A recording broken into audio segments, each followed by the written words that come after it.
Здрасти, ChatGPT, чуваме ли се? Здрасти, чувам те. Как си? Добре, благодаря. Искам да влезеш в ролята на бизнесмен и предприемач, който е имал много бизнеси и всеки един е бил успешен. Ти знаеш всичко свързано с бизнеса и менеджмента. Няма въпрос, на който да нямаш отговора и си добре запознат с всяка една област. Била тя финансова, маркетинг, менеджмент или каквато и да била друга. Искам да започнеш да ме задаваш конкретни въпроси, какво бих направил в дадена ситуация или какво смятам, че е редно да се направи. След което да ми даваш обратна връзка, нали, как се звучи отговор и какво може да се подобри. Моля те да започнеш да даваш своята обратна връзка, след като кажа стоп. Не започни с първия си въпрос. Звучи супер. Готов ли си? Да започваме. Първи въпрос. Ако имаш бизнес, който се разраства бързо, какви стъпки би предприел, за да осигуриш устойчив растеж? Сподели ми твоите идеи. Бързо се разраства моя бизнес. Това ще рече, че решавам даден проблем или предлагам даден продукт, който е по-добър от моите конкуренти и следователно имам някакво конкурентно предимство. Първото, което бих направил е да подсигуря, че това мое конкурентно предимство ще остане и за в бъдеще. Тоест, ако предлагам някой продукт, който е иноваторски на пазара и заради това толкова бързо се разраства, може би бих пуснал някакъв патент, за да мога да подсигуря, че моите конкуренти в следващото близко бъдеще няма да могат да произвеждат същия продукт. Друго какво бих направил е да видя какво моите конкуренти правят, за да съм сигурен, къде е моето конкурентно предимство. Може би това е една гледна точка. Втора гледна точка е бих гледал в бъдещето, даже повече от 6 месеца, 1-2 години, нали, на къде върви фирмата и бих се запасил с хора, тъй като е много по-добре да имаш малък излишък от персонал, отколкото да не ти достига. Така че това е второто нещо. Трето, може би някакъв анализ на финансовите показатели, за да мога да видя колко може да инвестираме сега, било то в обучение или research and development или примерно в някаква нова сграда, в която да произвеждаме нашия продукт или нова сграда, къде да предлагаме нашата услуга. Това са първите 3 неща, които се сещам. Ти какво би ми дал като обратна връзка и какво смяташ, че е добре да се направи? Стоп!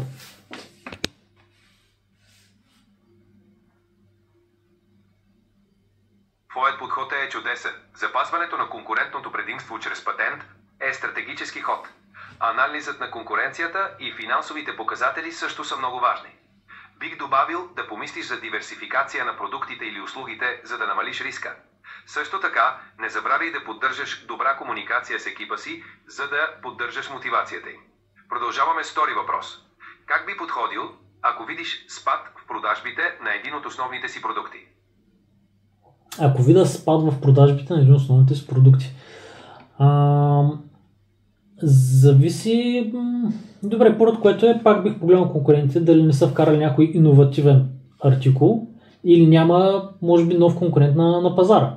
Тъй като новия конкурент на пазара, нали, ще взима от нашия пазарен дял и, нали, ще има, нали, спад в продажбите. Нещо, което мога да направя, ако говорим само за един конкретен артикул, първото е да видя качеството. Дали нещо не е станало в място, където произвеждаме този артикул, дали не е паднало нещо качеството. Второто нещо, което бих направил, е да видя дали количествата не стигат. Тъй като, нали, ако не стигат количествата, следователно и продажбите ще паднат. Тези 2 неща се сещам. Трето нещо, което може да направим, момент само да помисля. Страхотни идеи. Анализът на качеството и количествата е много важен. Бих добавил и да провериш обратната връзка от клиентите. Може би има нещо, което не си забелязал. Също така, помисли за маркетингова кампания, която да върне интереса към продукта. А сега, третият въпрос. Как би мотивирал екипа си, ако видиш спад в тяхната продуктивност? Това е интересен въпрос. Първото, което нещо бих направил със сигурност е да окуража отворена комуникация. Тоест, всеки да може да си каже, без да се притеснява, нали, какво му тежи, какво го спъва в работата, нали, което му пречи да не е толкова продуктивен. Това е най-първото, да съм сигурен, нали, че комуникацията ще е открита, всеки ще може да си каже. Това, нали, мога да го направим чрез билото анонимни анкети или по някакъв друг начин, нали, анонимен въпросник. Може да направим и примерно събирания, където всеки пряк ръководител събира своя екип и разговарят, нали, какво им пречи да бъдат по-продуктивни. Това е първото нещо, което бих направил. Второто е дали може би наскоро сме вкарали някой процес, който не е толкова добре познат на екипа и следователно, нали, не мога да го изпълня достатъчно добре. Това, нали, ще ни накара да зададем въпросите дали имаме нужда от допълнително обучение. Това е първото. И второто, дали този процес повече ни носи или повече ни взима. Третото е, може би, да вкараме някой нов процес на място на този, който ни бави.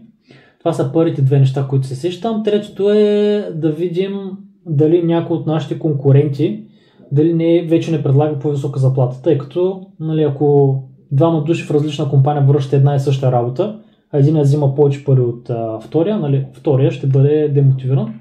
Така че това със сигурност може да го погледнем. Четвъртото е, ако говорим само за моя екип, който примерно да кажем 15 човека или екип на някой от моите пряко подчинени, бих погледнал дали някой не си е тръгнал наскоро, дали не сме го освободили, той сам не си е тръгнал, което да е демотивирало екипа, тъй като, нали, когато един стар екип, примерно 10-15 години, когато един ключов играч тръгне, екипа е демотивиран и не е толкова продуктивен следователно. Тези първи три неща се сещам. Това как те звучи? Звучи много добре. Откритата комуникация и обратната връзка са ключови. Допълнителното обучение е чудесна идея, за да се увериш, че всички са наясно с новите процеси. Също така, конкурентното възнаграждение и задържането на ключови служители са важни за мотивацията. Продължаваме с четвърти въпрос. Как би подходил към разширяване на бизнеса на нов пазар? Добре, бизнес иска да стъпи на нов пазар. Зависи какъв е бизнеса, но, нали, първото най-очевидно е така наречения market research или да видим пазара, в който искаме да стъпим. Отново, кои са нашите конкуренти, какви са основните пречки или така наречените barriers to entry или бариерите за включване, примерно. Така че бих започнал с един анализ, дали можем въобще да бъдем конкурентно способни в този пазар, който и да е той. Това е първото нещо, което бих направил. Второто е... Страхотно начало. Анализът на пазара е ключов. Бих добавил да проучиш и културните особености на новия пазар, за да адаптираш продукта или услугата си. Също така, помисли за партньорства с местни компании, които могат да улеснят влизането ти. А сега, какво би направил след като завършиш анализа? След като завърша анализа, това, което каза е, да, доста добре, нали, да видим дали има местни вериги, с които може да сключим някакъв вид партньорства. Бих погледнал, нали, след това бих погледнал в конкретния пазар, в някоя държава, да видим къде, примерно, пазара не е толкова наситен. Тоест, в някой град, където няма представител на продукт подобен на нашия. Така че бих погледнал в кой град има така най-малка наситеност. Това е едно от нещата. Друго от нещата... Чудесен подход. Избирането на по-малко наситен пазар може да даде предимство. Бих предложил също да направиш тестова кампания, за да провериш реакцията на местните потребители. Също така, помисли за локализиране на маркетинга, за да резонира по-добре с местната култура. Какво друго би предприел за успешен старт на новия пазар? Какво друго? Не се сещам друго. Задай следващия въпрос. Разбира се. Следващият въпрос е, как би реагирал, ако внезапно възникне криза, която заплашва стабилността на компанията ти?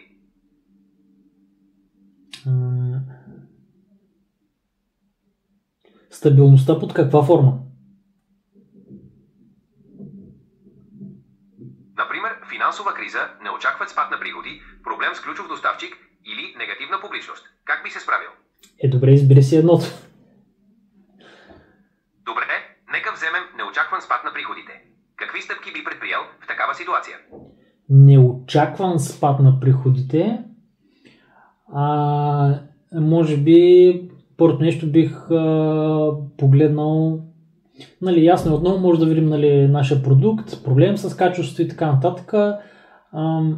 Бих погледнал дали има някаква промяна в нашата маркетинг стратегия, което може да е променил начина, по който таргетираме хората, тъй като може би за нашия конкретен продукт има конкретна демографска група, която трябва да таргетираме и с новата стратегия това не се случва.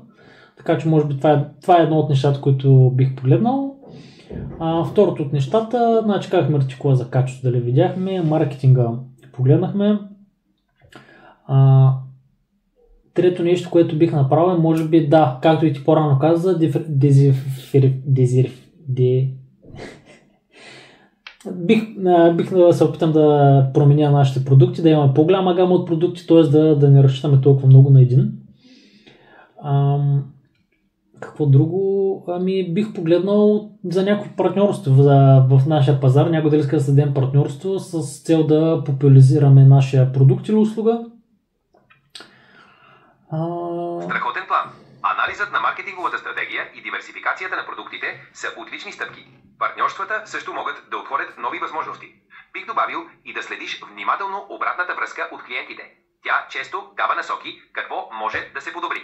А сега, готов ли си за следващия въпрос? Да, задавай. Чудесно. Следващият въпрос е как би подходил към внедряване на нова технология в компанията, за да подобриш ефективността?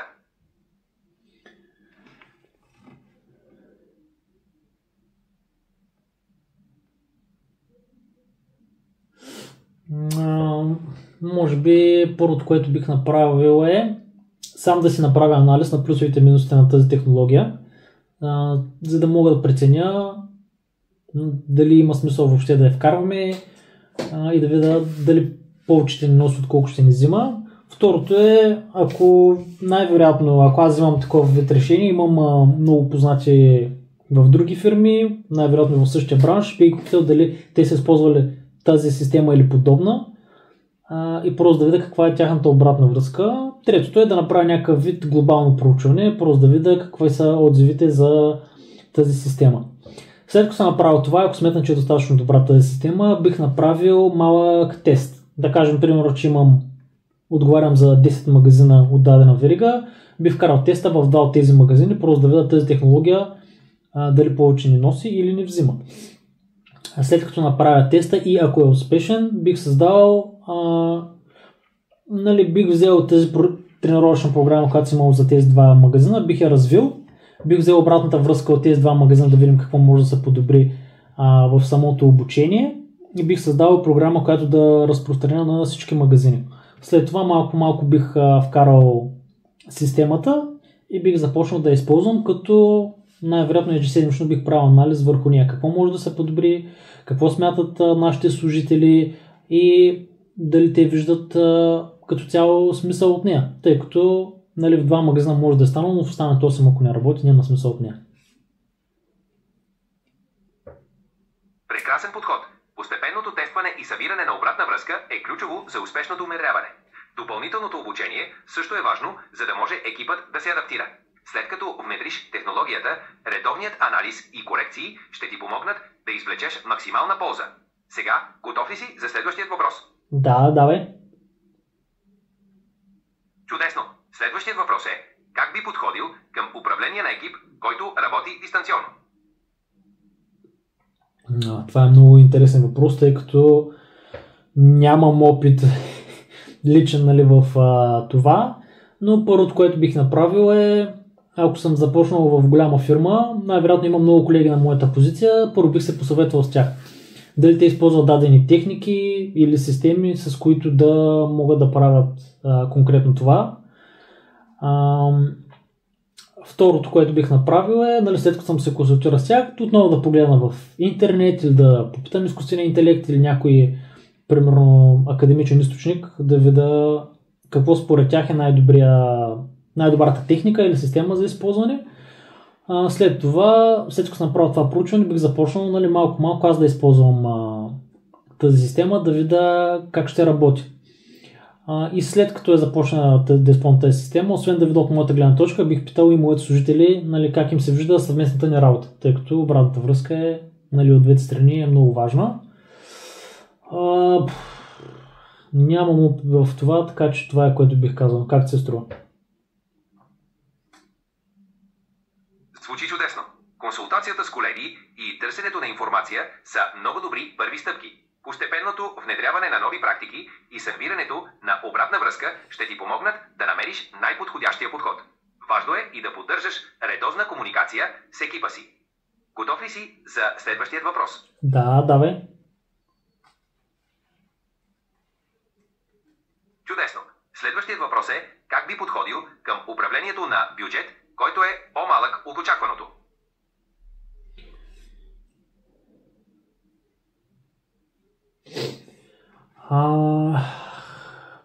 Първото, което бих направил е да говоря с мой прак ръководител, да разбера защо бюджетът е по-малък. Тъй като щом е имал някакъв предвид, той вече е по-малък, да видим, нали, защо така се е получило, да видим дали моят отдел може би е малко по-ключов, отколкото си мисля. Просто да проведа разговор с него, примерно, за да имам по-добра осведоменост и информация за себе си. Но да кажем, този бюджет не може да бъде променен.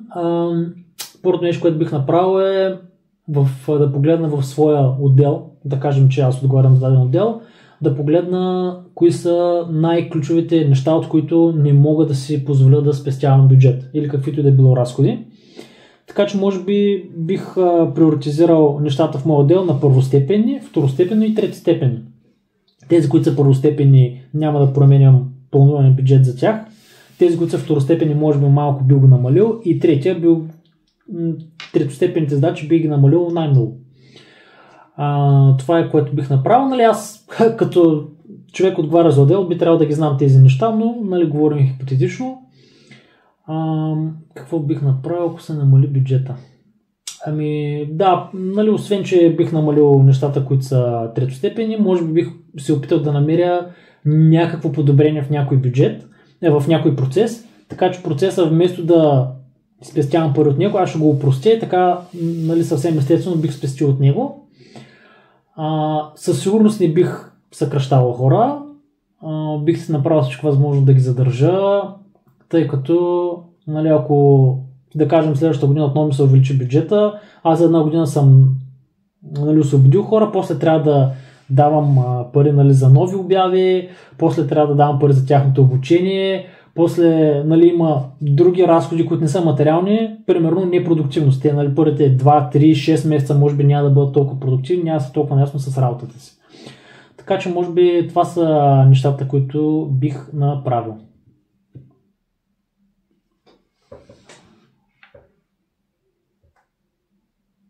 Отличен план. Приоритизирането на разходите и оптимизирането на процесите са чудесни стратегии. Съгласен съм, че съкращаването на персонал трябва да е последна мярка. Също така бих предложил да потърсиш възможности за допълнителни приходи. Например, нови продукти или услуги. Сега, готов ли си за следващия въпрос? Да, давай.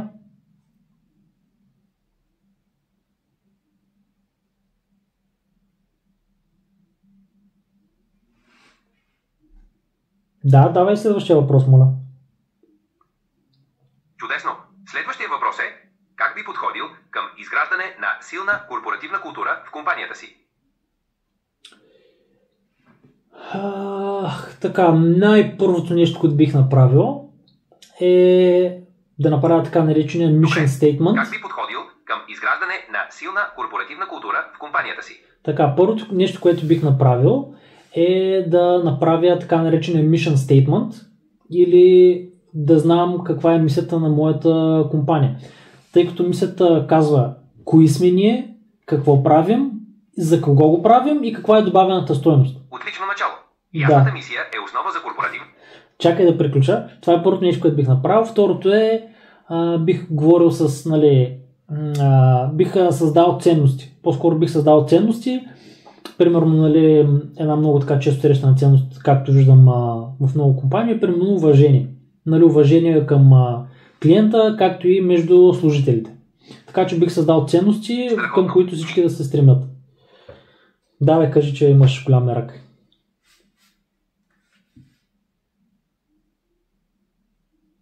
Добре, какво друго мога да добавя? Кажи.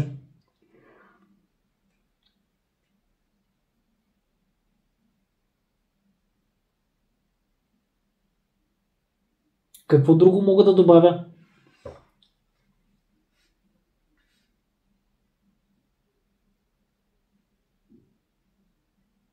ChatGPT, задай друг въпрос.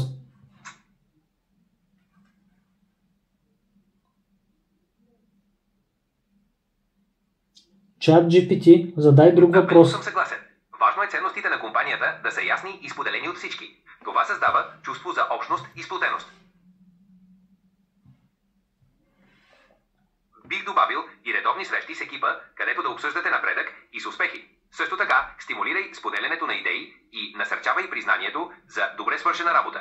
Това ще засили мотивацията. Може да организираш и тимбилдинг събития, които да укрепят връзките между колегите. Също така, създаването на вътрешна комуникационна платформа може да помогне за споделяне на успехи и новини. Разбира се, следващият въпрос е как би подходил към управлението на конфликт в екипа си. Както казах по-рано, първото, което бих подсигурил, че има абсолютно открита комуникация. Тоест, всеки си казва... Как би подходил към мотивиране на служителите си в период на високо напрежение? Добре, нека да отговоря на първи въпрос. Ако има конфликт, конфликта бих подсигурил, че има открита комуникация. След което бих говорил и с двете страни, да мога да разбера каква е гледната им точка, да съм сигурен, че двете страни са справедливо представени. След това бих погледнал какъв е самия проблем, дали е свързан с самата фирма, дали е свързан между двата служителя. Това са първите стъпки, които бих предприел.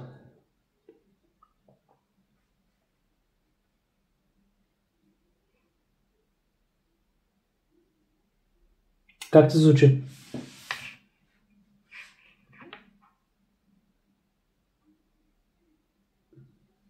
Ехо, ChatGPT, как ти звучи?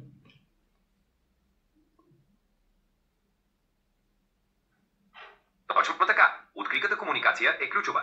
Бих добавил и предоставяне на допълнителна подкрепа, като гъвкаво работно.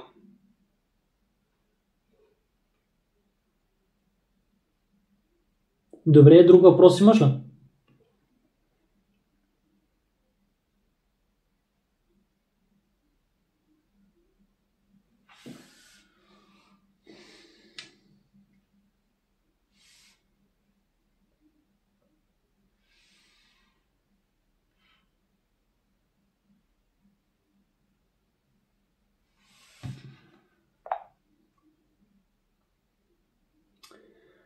Добре, ChatGPT, благодаря ти. Като цяло, каква ти е обратната връзка? Радвам се, че беше полезно. Обратната ми връзка е, че подхождаш обмислено и стратегически. Продължавай да търсиш обратна връзка и да бъдеш гъвкав. Ако имаш нужда от още съвети, насреща съм. Благодаря.